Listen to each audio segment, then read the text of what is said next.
USA यानी America. तो आइए आज दुनिया की सुपर पावर कहे जाने वाले देश यूएसए के बारे में थोड़ा विस्तार से जानें। शुरुआत करते हैं इसकी जियोग्राफी से। Geographical conditions of USA. India से 13,568 किलोमीटर की दूरी पर स्थित United states of America north America का एक फेडरल रिपब्लिक कंट्री है। वर्ल्ड के मैप में यूएसए नॉर्थ वेस्टर्न हेमिस्फीयर के बीच लोकेटेड है। ये दो पार्ट से मिलकर बनता है, पहला मेनलैंड और दूसरा आइलैंड। मेनलैंड यानी मुख्य भूमि और आइलैंड का मतलब द्वीप समूह। मेनलैंड में अलास्का भी आता है। 93,72,610 स्क्वायर किलोमीटर के एरिया के साथ यूएसए यूरोप से 3 गुना ज्यादा बड़ा है और यह दुनिया का 4th सबसे बड़ा देश है। इसके आसपास के एरिया की बात करें तो यूएसए के नॉर्थ में कनाडा, ईस्ट में अटलांटिक ओशन, साउथ में गल्फ ऑफ मैक्सिको और मैक्सिको कंट्री है और वेस्ट में पैसिफिक ओशन है। यूएसए की लोकेशन देखें तो नॉर्थ अमेरिका का सेंट्रल पार्ट यूएसए कवर करता है। अब यूएसए के स्टेट की बात करें तो ये टोटल 50 स्टेट से मिलकर बना है। बेसिकली इसमें 48 को-टर्मिनस स्टेट्स हैं। इसके अलावा नॉर्थ अमेरिकन कॉन्टिनेंट के नॉर्थ वेस्टर्न साइड पर स्थित अलास्का और मिड पैसिफिक ओशन में स्थित हवाई आइलैंड भी यूएसए के स्टेट्स में शामिल हैं। इसके साथ ही American self governing territorial areas Pacific Ocean और कैरिबियन सी से बिखरे हुए हैं। इसकी कैपिटल वॉशिंगटन डीसी है। यूएसए का सबसे बड़ा स्टेट अलास्का है। इसके बाद टेक्सास, फिर कैलिफोर्निया और फिर मोंटाना आते हैं। अगर हम सबसे स्मॉल स्टेट की बात करें तो रोड आइलैंड है। इसके बाद डेलावेयर, फिर कनेटिकट और हवाई आता है। वहीं अगर हम पॉपुलेशन के हिसाब से देखें तो 30.19 करोड़ की पॉपुलेशन के साथ ये चाइना और इंडिया के बाद वर्ल्ड का सबसे लार्जेस्ट पॉपुलेशन वाला देश है। यद्यपि यूएसए की टोटल पॉपुलेशन वर्ल्ड स्टैंडर्ड से बड़ी है, लेकिन इसकी ओवरऑल पॉपुलेशन डेंसिटी रिलेटिवली बहुत कम है। पॉपुलेशन डेंसिटी की बात करें तो पहले नंबर पर कैलिफोर्निया और दूसरे नंबर पर न्यूयॉर्क आता है। यूएसए के फिजिकल फीचर्स की बात करें तो मेजर कैरेक्टरिस्टिक्स शायद इसकी ग्रेट वैरायटी है। आर्कटिक से सब ट्रॉपिकल तक, मॉइस्ट रेन फॉरेस्ट से लेकर एरिड डेजर्ट तक, रगेड माउंटेन पीक से लेकर समतल प्रेरीज तक, सभी फीचर्स हमें यूएसए में देखने को मिल जाएंगे। Great Lakes, Grand Canyon, majestic Yosemite Valley और माइटी मिसिसिपी रिवर भी यहाँ मौजूद है। इसके साथ ही यूएसए की वाइल्ड लाइफ पर नजर डालें तो ये काफी विविध है। बाइसन जैसे मैमल्स एक वक्त में यहाँ के फ्लड प्लेन्स इलाकों में स्वतंत्र रूप से घूमते थे, हालांकि अब इन्हें सिर्फ प्रिजर्व्स में ही देखा जा सकता है। ब्लैक बेयर्स, ग्रिजलीज और पोलर बेयर्स सबसे बड़े मांसाहारी हैं। आपको जानकर हैरानी होगी कि सिर्फ यूएसए में ही फ्लावर्स की 20,000 से अधिक स्पीशीज हैं और इनमें से अधिकांश यूरोप से आए हैं। 400 से अधिक एरिया हैं जो नेशनल पार्क सर्विस द्वारा प्रोटेक्टेड और मेंटेन किए जाते हैं। द बॉल्ड ईगल यहाँ की नेशनल बर्ड और सिंबल है। ये प्रोटेक्टेड स्पीशीज में शामिल है। अमेरिकन लैंड को 6 पार्ट्स में डिवाइड किया जा सकता है। New England, the Mid Atlantic, the South, the Midwest, the Southwest and the West. New England में यूरोपियन लोग बसे हुए हैं जो धार्मिक स्वतंत्रता की तलाश में यूएसए आए थे। इन शहरों में शामिल हैं Connecticut, main, Massachusetts, new Hampshire, Rhode Island और वर्मोंट। मिड अटलांटिक अमेरिका में Delaware, Maryland, new Jersey, New York, Pennsylvania और वॉशिंगटन डीसी स्टेट शामिल हैं। ये सभी इंडस्ट्रियल एरियाज हैं। साउथ अमेरिका में वो स्टेट्स हैं जिन्होंने सिविल वॉर में सबसे ज्यादा स्ट्रगल किया है। इन स्टेट्स में Alabama, Arkansas, Florida, Georgia, Kentucky, Louisiana, Mississippi, North Carolina, South Carolina, Tennessee, Virginia और वेस्ट वर्जीनिया शामिल हैं। मिड वेस्ट एरिया यूएसए के एग्रीकल्चर का बेस है और इसीलिए इसे नेशंस ब्रेड बास्केट कहा जाता है। साउथ वेस्ट अमेरिका में प्रेरी और डेजर्ट का एक सुंदर परिदृश्य देखने को मिलता है। साउथ वेस्ट में Arizona, new Mexico, Oklahoma, Texas, grand canyon और कार्लसबर्ग कैवर्न्स जैसी सिटीज शामिल हैं। यहां पर आपको दुनिया के कुछ महान प्राकृतिक चमत्कार देखने को मिल जाएंगे। West America, home of rolling plains and the cowboy USA की पायनियरिंग स्पिरिट का सिंबल है। वेस्ट में कुल 13 स्टेट्स हैं। यहां येलोस्टोन पार्क जैसे forest regions, Great Basin desert जैसे बंजर रेगिस्तान, हवाई और ओरेगन जैसे एरियाज में कोरल रीफ्स, तो अलास्का में आर्कटिक टंड्रा देखा जा सकता है। ज्योग्राफिकल कंडीशंस के बाद आइए अब इसके हिस्टोरिकल बैकग्राउंड को देख लेते हैं। History of USA. अमेरिका का इतिहास भारत के इतिहास जितना पुराना नहीं है। भले ही हजारों साल पहले मानव ने अमेरिका में बसना शुरू कर दिया था, पर फिर भी इसके लिखित इतिहास की शुरुआत 1492 से की जाती है। जब कोलंबस भारत की खोज में निकले और गलती से अमेरिका की खोज कर दी। बता दें कि उस समय कोलंबस समेत बाकी यूरोपियंस को इस बात की जानकारी नहीं थी कि पृथ्वी पर यूरोप, एशिया और अफ्रीका के अलावा भी बड़े बड़े कॉन्टिनेंट्स मौजूद हैं। जब कोलंबस ने स्पेन जाकर बताया कि उसने भारत खोज लिया है, तो ये बात आग की तरह पूरे यूरोप में फैल गई। कई लोग समुद्र के रास्ते भारत समझ अमेरिका पहुंचने लगे। लेकिन कहानी में मोड़ तब आया जब अमेरिगो वेस्पुची नाम के एक और खोजी यात्री ने बताया कि यह भारत नहीं बल्कि एक नया कॉन्टिनेंट है। जब अमेरिकन कॉन्टिनेंट्स के बारे में यूरोपियन कंट्रीज को जानकारी मिली तो उसे कॉलोनाइज करने के लिए होड़ मच गई। इस होड़ में ब्रिटेन, स्पेन और फ्रांस सबसे आगे थे। आज जिसे हम अमेरिका नाम से जानते हैं, उसकी शुरुआत यूरोपियंस ने ही की थी। लेकिन आज ये टेक्निकली करेक्ट नहीं है, क्योंकि यूरोपियंस ने इस पूरे न्यू वर्ल्ड के लिए ही अमेरिका वर्ल्ड का यूज किया था, न कि आज के यूएसए के लिए। अमेरिका को न्यू वर्ल्ड के नाम से भी जाना जाता है, जिसमें नॉर्थ अमेरिका और साउथ अमेरिका शामिल थे। हालांकि इससे पहले ये एरिया वाइकिंग और इन्यूइट जैसे नेटिव लोगों को ही पता था। 16th सेंचुरी आते आते यूरोपियंस ने अमेरिका में बसना शुरू कर दिया था। आज के अमेरिका के ईस्टर्न पार्ट में ब्रिटेन के लोगों ने अपनी 13 कॉलोनीज को बसा लिया था। और जैसा कि हम जानते हैं कि इन 13 कॉलोनीज ने आगे चलकर अपनी मदर कंट्री यानी इंग्लैंड के अगेंस्ट रेवोल्यूशन किया, जिसे अमेरिकन वॉर ऑफ इंडिपेंडेंस के नाम से जाना जाता है। ये 1775 से लेकर 1781 तक चला। हालांकि 4 जुलाई 1776 को ही इन 13 कॉलोनीज ने इंडिपेंडेंस डिक्लेरेशन पर साइन कर दिए थे, और तब से ही 4 जुलाई को यूएसए इंडिपेंडेंस डे के रूप में सेलिब्रेट करता है। 1788 में अमेरिका ने अपने संविधान को अपनाया और 1789 में यूएस को जॉर्ज वॉशिंगटन के रूप में अपना पहला प्रेसिडेंट मिला। अपनी आजादी के बाद यूएस ने तेजी से विकास किया। 30 अप्रैल 1803 को फ्रेंच फर्स्ट रिपब्लिक से लुइसियाना को खरीदने के बाद यूएस अपने साइज के लगभग दोगुना हो गया। 1800 सेंचुरी के मिड तक आते आते अमेरिका वेस्ट कोस्ट तक डेवलप हो गया, क्योंकि 1848 से 1849 तक कैलिफोर्निया गोल्ड रश ने वेस्टर्न माइग्रेशन को बढ़ावा दिया, और 1846 की ऑरेगन ट्रीटी की वजह से पैसिफिक नॉर्थ वेस्ट पर यूएस का कंट्रोल हो गया। इसके साथ ही 1867 में अमेरिका ने अलास्का को रशिया से खरीद लिया। इससे नॉर्दर्न मोस्ट पॉइंट तक यूएसए की पहुंच हो गई।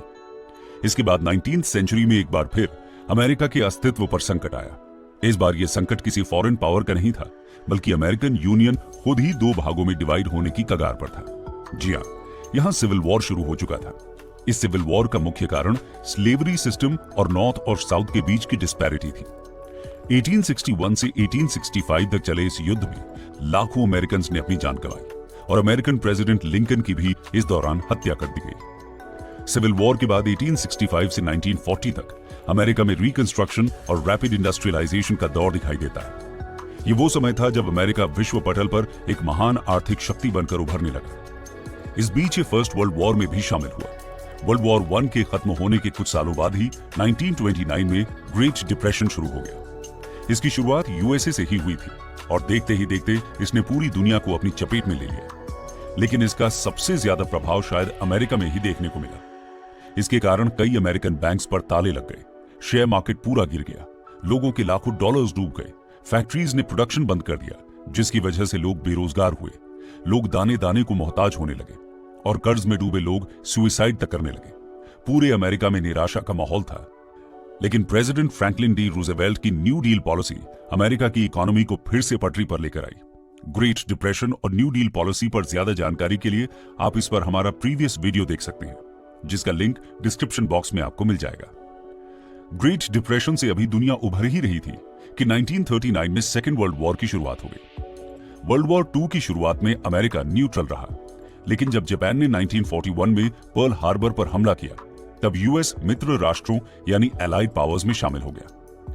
वर्ल्ड वॉर 2 के बाद अमेरिका इकोनॉमिकली फिर से डेवलप होने लगा। इसके तुरंत बाद कोल्ड वॉर शुरू हुआ और यूएस और यूएसएसआर एक दूसरे के आमने सामने रहे।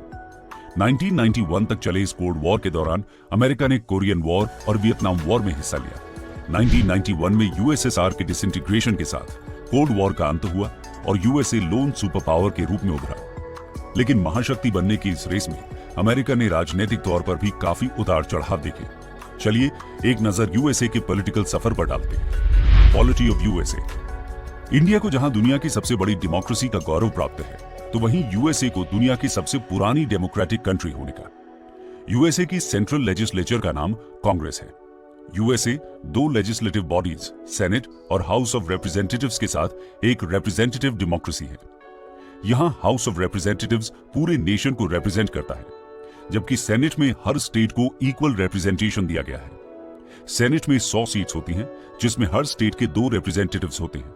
द हाउस ऑफ रिप्रेजेंटेटिव्स में 435 सीट्स होती हैं।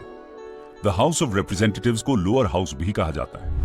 इसमें पॉपुलेशन के बेस पर चुनाव होता है, इसलिए इसमें बड़े स्टेट्स को ज्यादा रिप्रेजेंटेशन और छोटे स्टेट्स को कम रिप्रेजेंटेशन दिया गया है। यूएस कांग्रेस के दोनों ही हाउसेस के मेंबर्स जनता द्वारा डायरेक्टली चुनकर आते हैं। इसके साथ ही यूएसए के एग्जीक्यूटिव ब्रांच में प्रेसिडेंट मेन होता है, जो गवर्नमेंट का हेड और स्टेट का चीफ होता है। जहां तक हाउस ऑफ रिप्रेजेंटेटिव्स के मेंबर्स के कार्यकाल का सवाल है, तो ये 2 साल का होता है। ये कार्यकाल किसी भी सिचुएशन में कम या ज्यादा नहीं किया जा सकता। 2 साल से पहले हाउस का डिसोल्यूशन भी नहीं किया जा सकता। इसी प्रकार चाहे वॉर की सिचुएशन हो या इमरजेंसी की, हाउस के इलेक्शन को रोका या पोस्टपोन नहीं किया जा सकता। हर 2 साल के बाद हाउस के लिए इलेक्शंस होना जरूरी है। वहीं अगर सेनेटर्स को देखा जाए तो इनका कार्यकाल 6 साल का है, लेकिन हर 2 साल में 1/3 मेंबर्स रिटायर हो जाते हैं और इनके स्थान पर न्यू मेंबर्स आते हैं। बता दें कि सेनेट एक परमानेंट हाउस है और इसे डिसॉल्व नहीं किया जा सकता। यूएस में सरकार की एक जुडिशियल ब्रांच भी है, जो supreme court, US court of appeals, US district courts और स्टेट एंड काउंटी कोर्ट से बनी है। यहां की सुप्रीम कोर्ट में 9 जजेस होते हैं, जिन्हें प्रेसिडेंट द्वारा चुना जाता है। साथ ही इनका कांग्रेस द्वारा अनुमोदित यानी अप्रूव्ड होना जरूरी है। यह तो बात हुई यूएसए के पॉलिटिकल सिस्टम की। आगे बढ़ते हैं और यूएसए की इकोनॉमी पर चर्चा कर लेते हैं। Economy of USA.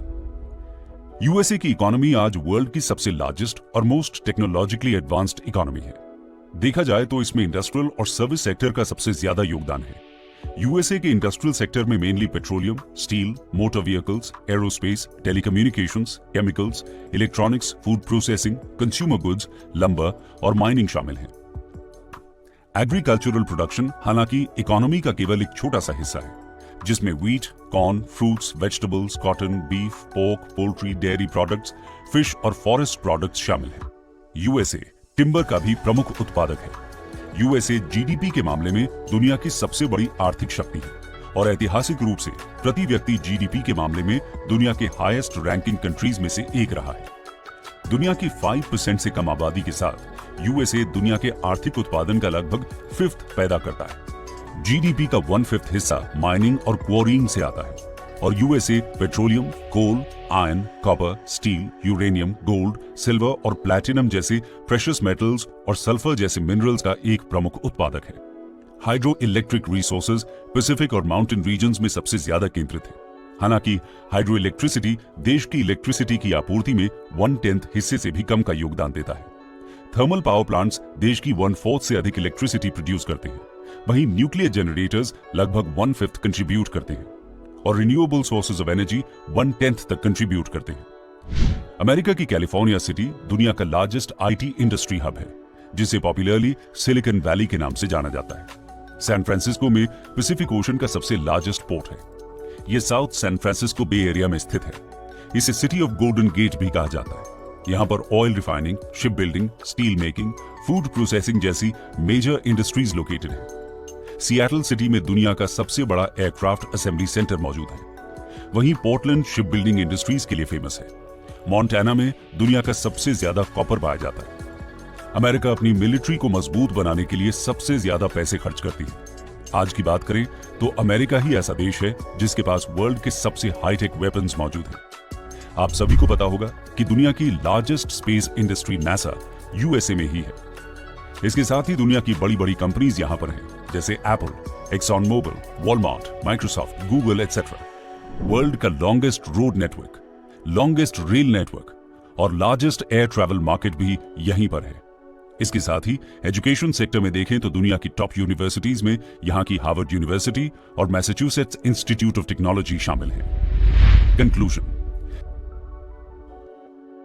दोस्तों, ये थी यूएसए की कहानी।